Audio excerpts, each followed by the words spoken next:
Welcome to The Authentic Spiritual Journey, a weekly podcast featuring real and practical spiritual conversations from diverse perspectives here on the Experience of the Soul podcast channel. Today, episode 208, Giving. And now your host, Reverend Cynthia Alice Anderson.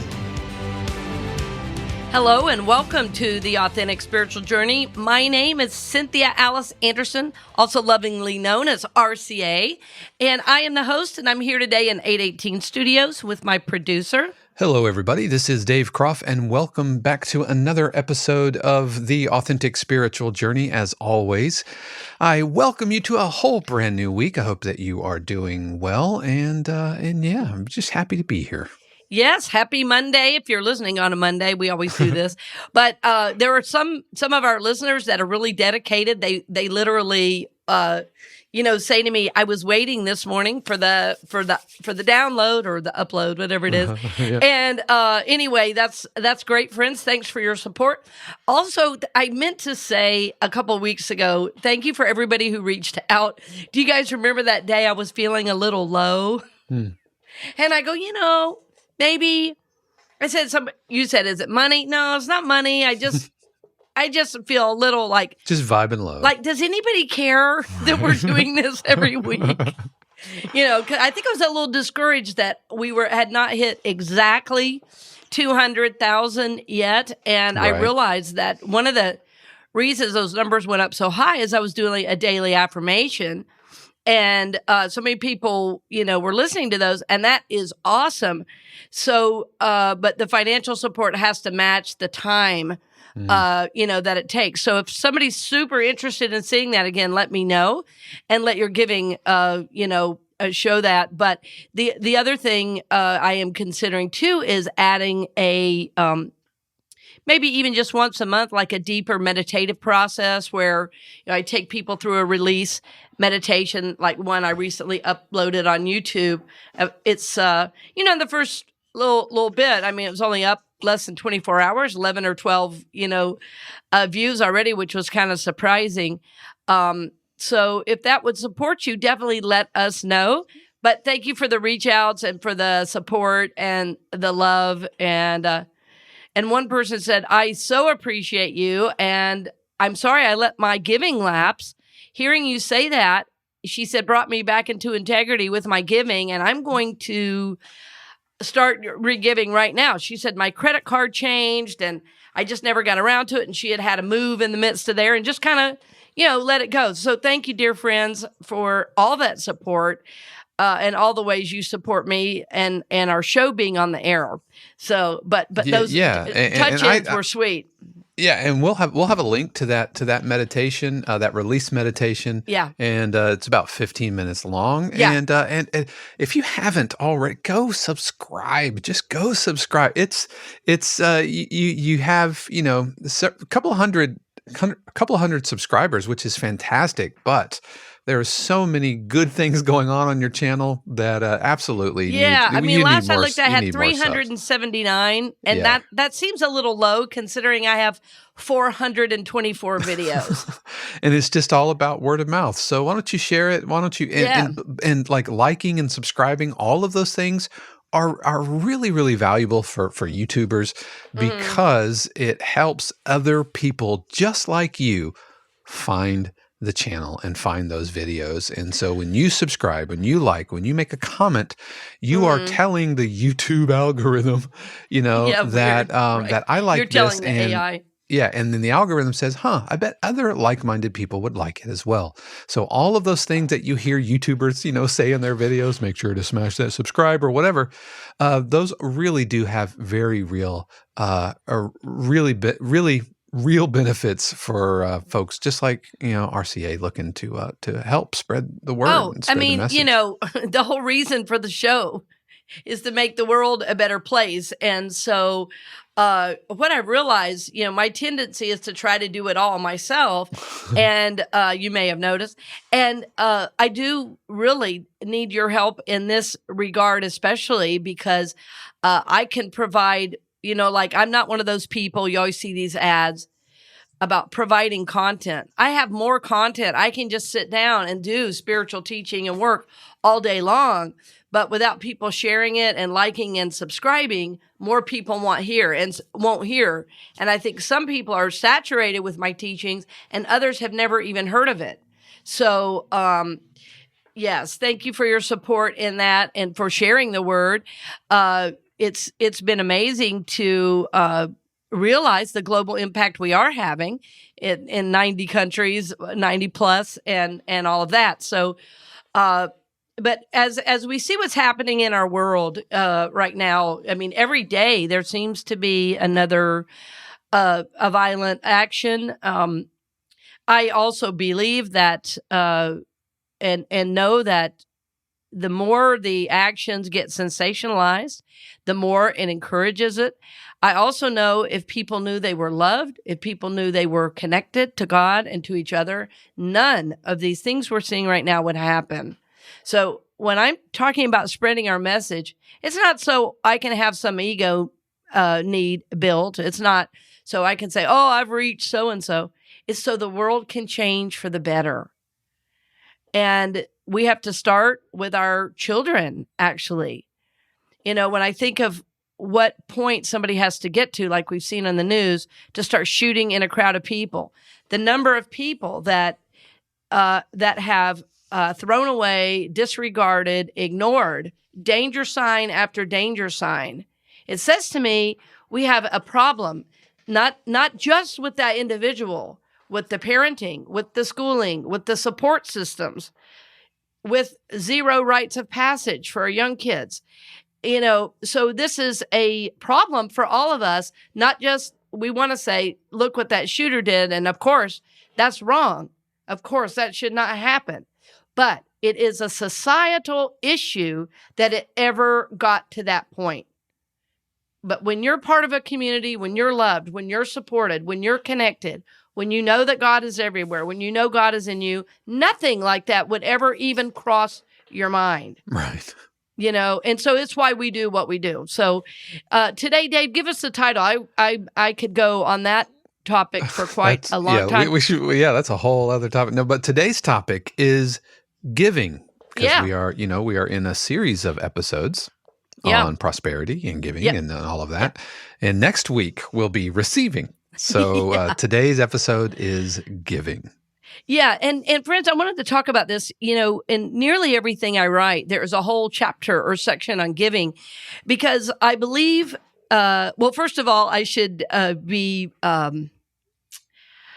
share my self-knowledge, which is that my love language is gift giving, I believe.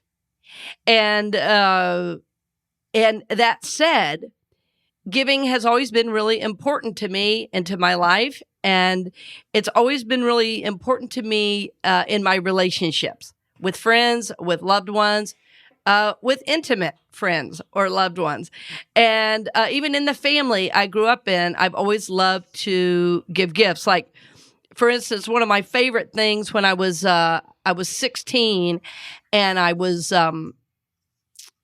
during my teenage years, I used to spend a lot of time at the Atlanta Symphony, and I had a dear friend who played in the symphony, and I took some lessons from the percussionist and in the symphony. And I also ushered every week, because as I ushered every week, I'd see all the symphonies, you know, for free. And I'd go backstage and hang out with the musicians and everything. I became friends with the house manager. And anyway, I felt like a real city girl, going to the symphony every week. I'd ride the subway down, you know. And anyway, I learned about these fancy restaurants near Symphony Hall. And it's the Robert Woodruff Art Center in Atlanta. But anyway, and so for my parents' anniversary, when I was 16, I took them to a fancy restaurant. And I felt so rich, you know, doing that. I made my money cleaning houses. I've done all sorts of, icky jobs, growing up for money. I delivered pizza, all kinds of things. But anyway, my big, like a strong memory of my childhood in giving gifts was giving that to my parents. I was only 16 and they were like, honey, you really can't afford this. I said, actually, I can. I come here at least once a month, and they were quite surprised that I had been there and hung out with the house manager and, so I find giving to be something that puts me in the flow of life. I find that giving is something that makes me feel prosperous. And it's interesting because, some people tell me when they give that, they're afraid. And when I give, I know it puts me back in the flow. And I just had an experience of this recently. I had a couple little bills came in, that were unexpected. And I started getting fear around money. We all do it from time to time, right? And it was like, my goodness. Well, it was like, well, this is going out and that's going out. And then I've got this big event coming up. There's going to be, I know, some hidden costs there. I started saying, I'll just be real. I started saying, why did I say I would provide lunch for these people at the retreat? And then when I was talking to my chef friend, she was like, well, what do you want to cook? Why don't you just do cold cuts? I said, no, I want to make salmon. And she goes, you want to cook salmon for all these people? I said, yes, it's prosperous. And then I said to myself, oh, it's prosperous. So like I talked myself out of it. And then I said, wait a minute, it's time. It's time to tithe, and I'm going to over tithe because I can tell I am out of the flow right now. And so what happened as I gave that extra money, I just, within less than a week, I took in over 5 times the amount of the tithe. And that kind of thing happens over and over for you, doesn't it? Like over and over again. And so I laugh at myself anytime I start to get wigged out about money. I just go, what? Write the check, do the forgiveness, and be done. Get out of your head on this one. So friends, I teach this stuff. I know it to be true, but I'm still dealing with old ideas, about money. So, and for me, giving is more than money, but certainly includes money. Yeah. So, the idea of giving. And of course, in the scriptures, it says, as you give, so too shall you receive. Right. Yeah. Yeah. So I think if you are in fear around money right now, this would be an important activity for you to consider because,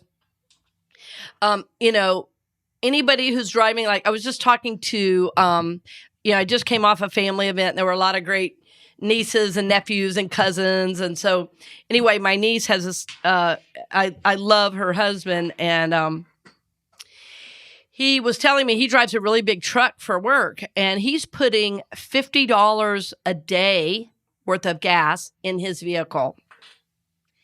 Because he's working right now, his particular job is an hour away from where he lives, and he has to have his truck for work most days.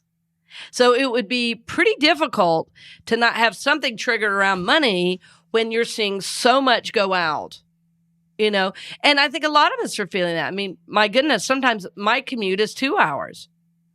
Mm-hmm. Usually it's about an hour and a half, hour and 45. But when it hits that 2 hour mark and you're sitting there and you're just watching the gas gauge go down, it's like, okay,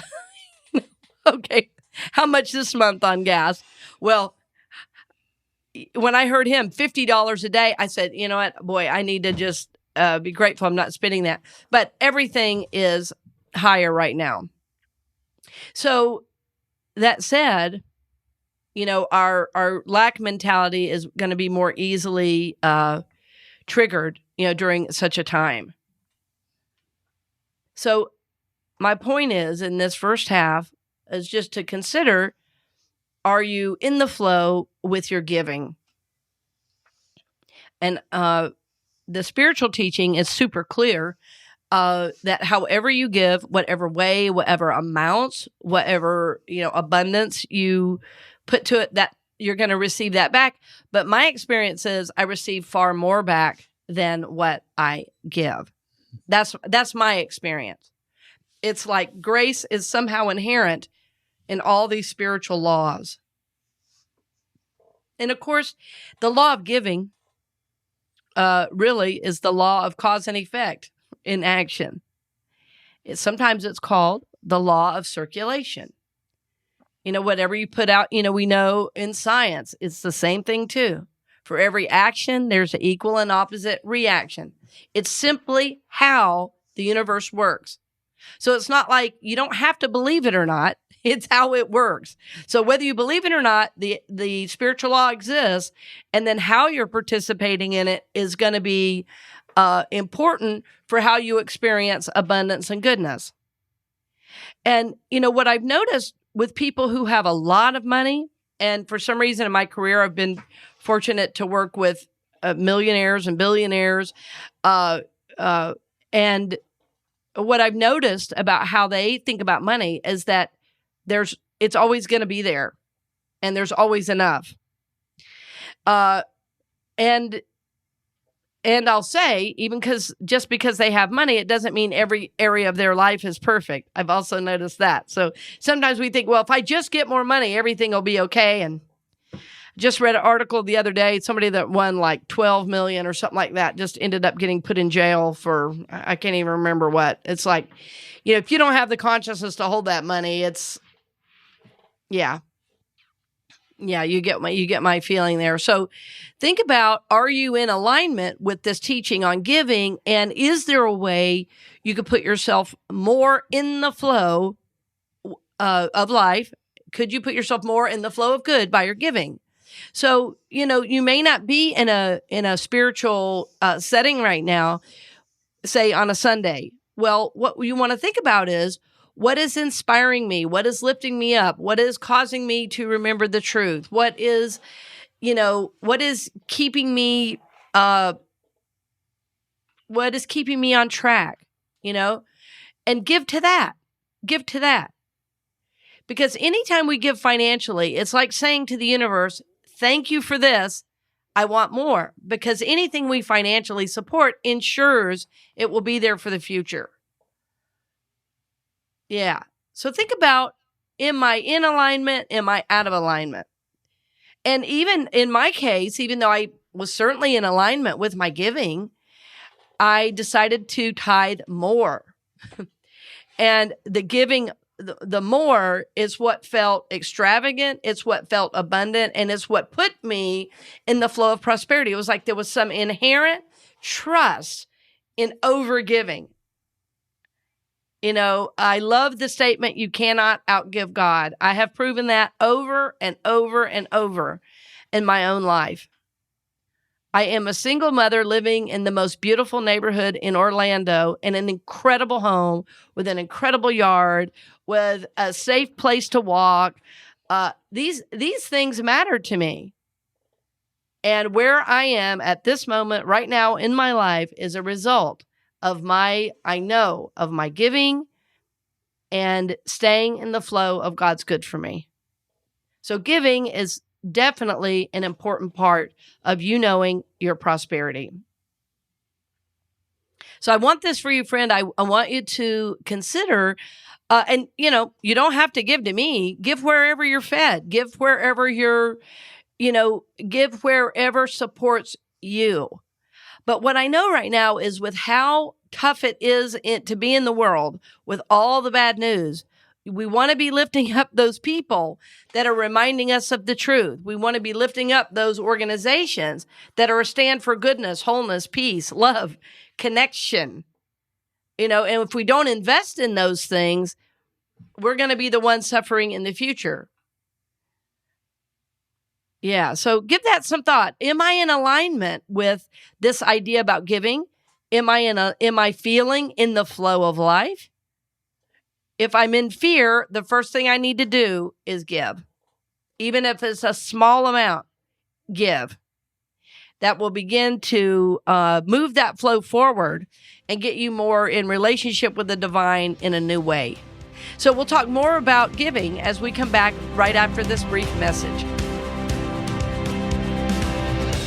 Hello and welcome back. We're glad to have you with us today talking about giving. And It's one of my favorite things to talk about, as you might be able to tell.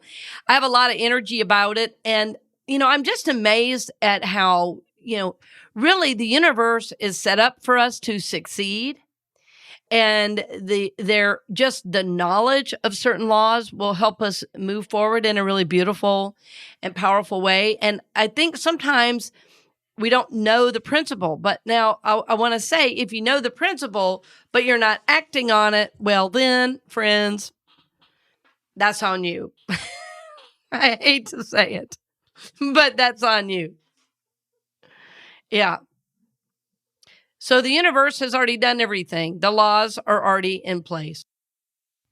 And hopefully you were thinking on the break about, am I out of alignment with my giving? Like, if you start worrying about the next bill, if you start worrying about the price of gas, if you start worrying about, then there's some work for you to do around this. The other thing I wanted to mention is that usually issues around money, I'll say usually, like always, it's either going to be coming from your childhood and your family's view around money. And usually whole families are like a little subculture, of their own. Oftentimes in psychology, it's called the family code. Usually it's around behaviors, like emotional behaviors. But the truth is, money is a social behavior. And so depending on your family's view of it, that's often where you picked up, ideas about it. And in my work many years ago, I had to go back to the time, like there was a single moment where I realized I didn't think there was enough. And I literally knew I took on that belief, which of course is a self-limiting belief. And based on my experience, it wasn't like that was a crazy belief. It was really based on third dimensional facts. Right? So you might say, well, you may say there's enough, but I can tell you I've got this and this and this and this. Yes, those are third dimensional facts. You have bills to pay, you have a mortgage, you've got a car, you've got gas, et cetera, et cetera.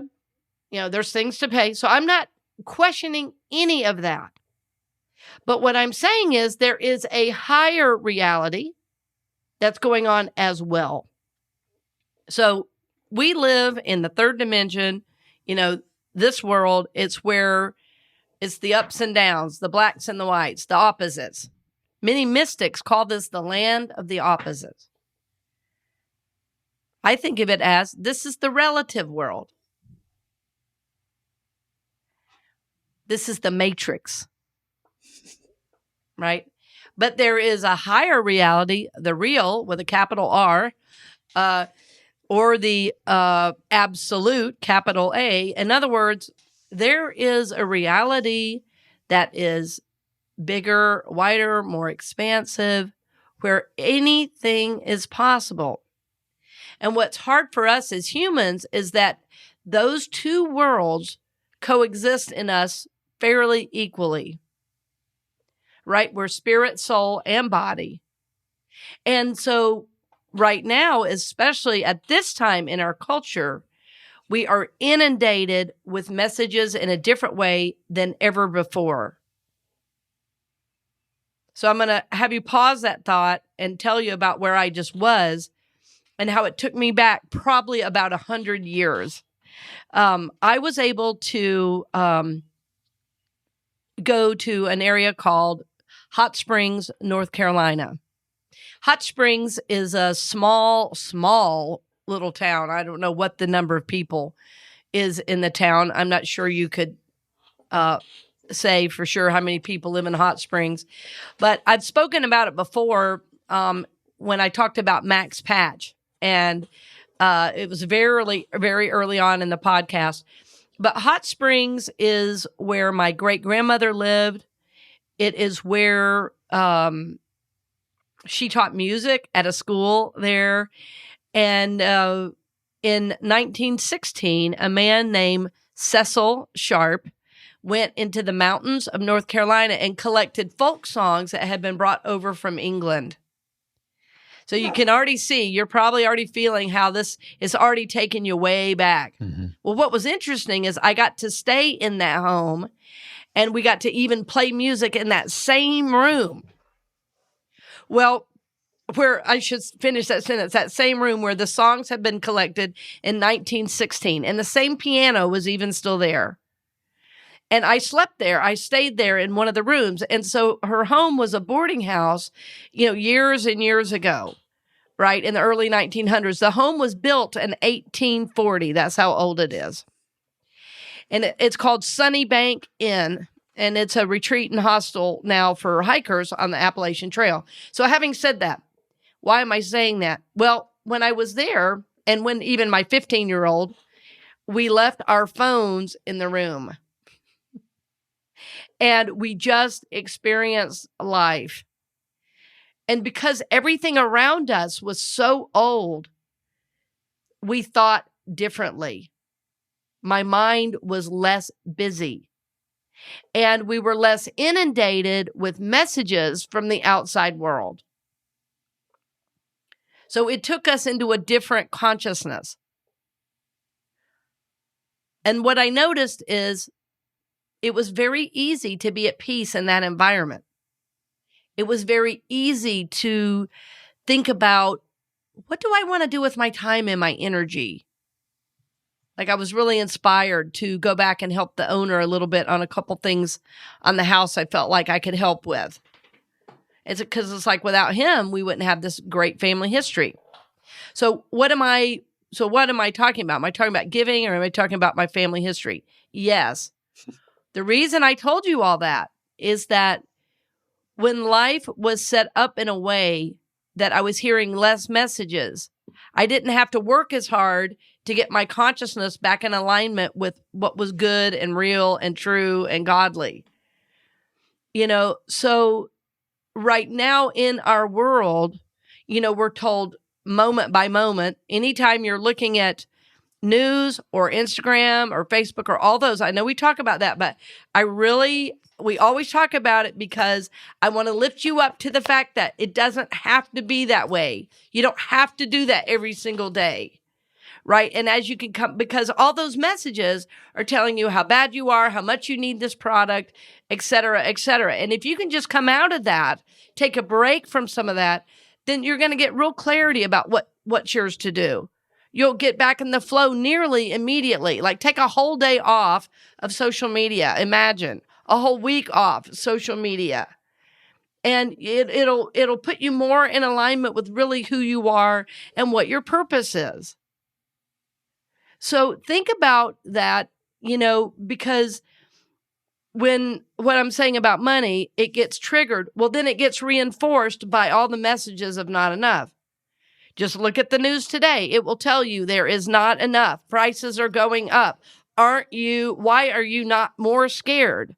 And look at the stock market, and look at Bitcoin, look at cryptocurrency, and they're taxing that, and blah, blah, blah. The voices are so loud in the opposite.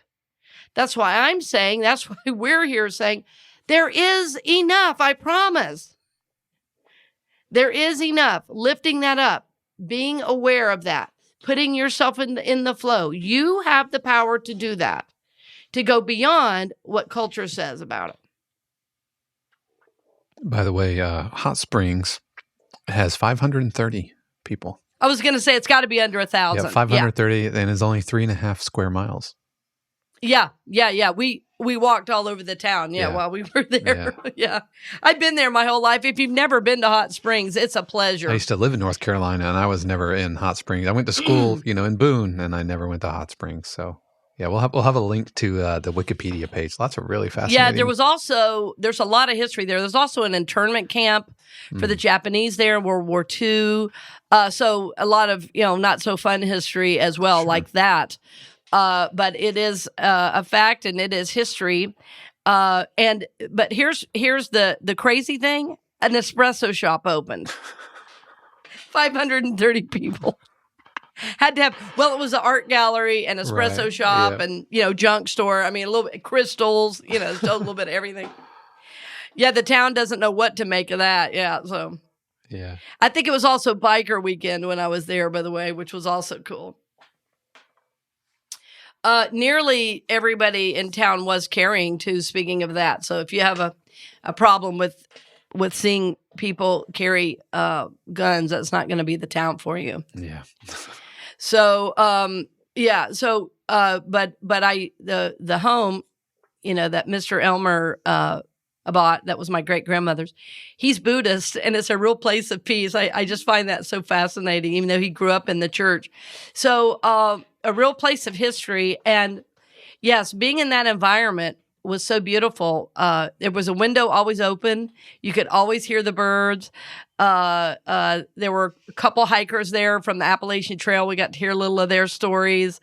They joined our family for music. I mean, literally, it was like going back 100 years. It's like that every time I go. And that home has always been, a safe place for people on the road. And the prices are so inexpensive. It's ridiculous. I think it's like $60 a night or something like that. I think for hikers, it's $50. I mean, who's ever even heard of that anymore? Yeah. And, everybody shares different bathrooms. So there's like a bunch of bedrooms, and then there's like two bathrooms on a hall. Yep. Stuff like that. But really, really meaningful time. So, and I'm not one that says we need to go back to the way things were, because we know the way things weren't always good and healthy. But what I know right now, and what my concern is for our culture, is because the suicide rate is going up, the violence rate is going up. So clearly people are pissed as hell. Mm-hmm. And there's no other way to say it. Either the anger is going outward and we're seeing this violence, or it's going inward and we're seeing suicides. Mm-hmm. So clearly the direction we're going isn't working, but nobody seems to notice or care. The people that are promoting these negative images, all they see is, this is what we make money on. We've tried nothing and we're out of ideas. We've tried nothing. We're out of ideas. Exactly. And I'm over here going, guys, there's another way. Hey, yep. Over here. Yep. Over here. There's also a limit to the things I will do to try to get people's attention. I'm not going to wear a bathing suit on Instagram to get somebody to read my posts. I'm sorry. You're going to have to come a little higher than that, friends. But so forgiving, wherever you may be in your journey with that, my hope is that from what we're saying today, you'll just give it some thought. And what I know is that what we're always seeking to do, is to grow, prosper, evolve. We always come back to, those three statements, right? Grow, prosper, evolve. Grow, prosper, evolve. And so we're seeking really to live a conscious life. And when we're conscious, it means we are open, we are vulnerable, we are aware. We are in a thoughtful process. We are in a thoughtful process. Remember several weeks ago when I said, I'm working with a process with a dear friend who I just absolutely love. And I said something like, I'm in process. I don't usually speak about it, but I want you to know that things that matter that much really deserve our attention. And what I wanted to tell you today is that, boy, did I get some deep answers, and I was able to do some forgiveness work. And the truth is, all is well. I just needed to get a little bit of awareness around my expectation, and I couldn't do it until I was with my family recently and did some big forgiveness work. I realized my expectations were out of what was reasonable, even though it didn't seem like it at the time. Is that I was expecting a friend to be like a brother. And once I could forgive my brother, all was in right alignment again. So see, that took time. That took some thinking and praying. It took some journaling. It took some forgiving. This is what I mean about living a conscious life. I had feelings about all of it. I told you, let's see. And I thought, well, maybe I just need to back off this relationship. And I'm glad I didn't back off the relationship, that instead I did the soul work around it. So this is what I mean about your giving. I'm not saying sit down and write a check out of fear. I'm saying give some thought. Notice what it is you're thinking about money. Are you in the flow? Are you out of the flow? If you're feeling out of the flow, do a little journaling. Where did this start? Like, where does this come from? Because I don't want to deal with this every time I get a bill in the mail. Because, friends, we're not kids anymore. We're adults. And we don't have to hold on to those old limiting beliefs of childhood around money. We don't have to hold on to the limiting beliefs that our current culture has around money. There is enough, even for you, even for me. There is enough. If you're not experiencing that right now, it is not because God is withholding. It is because your beliefs, your practices are not in alignment with the abundance of the whole universe. So you are capable, very capable of righting that ship. You're very capable of getting yourself into the flow of good because you are the creator of it. It's like God has already given us all the laws and all the ways, but you have to align by shifting your behavior into aligning with that truth. Giving is a wonderful way to align with the good God has for you. It says to the universe, thank you. It says to the universe, I trust. And it will deepen your faith in a way that few things can. To know that all is truly well, that I am loved and supported by the whole universe. So my prayer for you as you do this, work in consciousness, as you become more conscious around giving for yourself, that you will be able to make a real difference in somebody that's supporting you spiritually, wherever that may be. It could be supporting our channel, which is supporting people all over the world. It could be supporting your own home church. It could be supporting a teacher or even a friend that's really supported you, that's lifted you up spiritually, and you simply want to say thank you. Giving will put you in the flow of God's good. This is my prayer for you. So as you go about your week this week, friends, hear my little voice in your head saying, are you in alignment? Are you in alignment? And are you giving to the degree to keep yourself in the flow of God's good for you? And remember that it feels good to give. It feels good to give. So if you're starting to move into fear, take a deep breath, center yourself, and before you give, because you want to align that giving with this good energy, okay? So we thank you for listening today, dear friend. As always, we're happy and honored to support your journey. And we are always praying for you for God's highest and best in your life. So blessings on the journey, dear friend, and we'll see you very soon. We hope you've enjoyed this episode of The Authentic Spiritual Journey here on the Experience of the Soul podcast channel. This channel is made possible because of listeners just like you.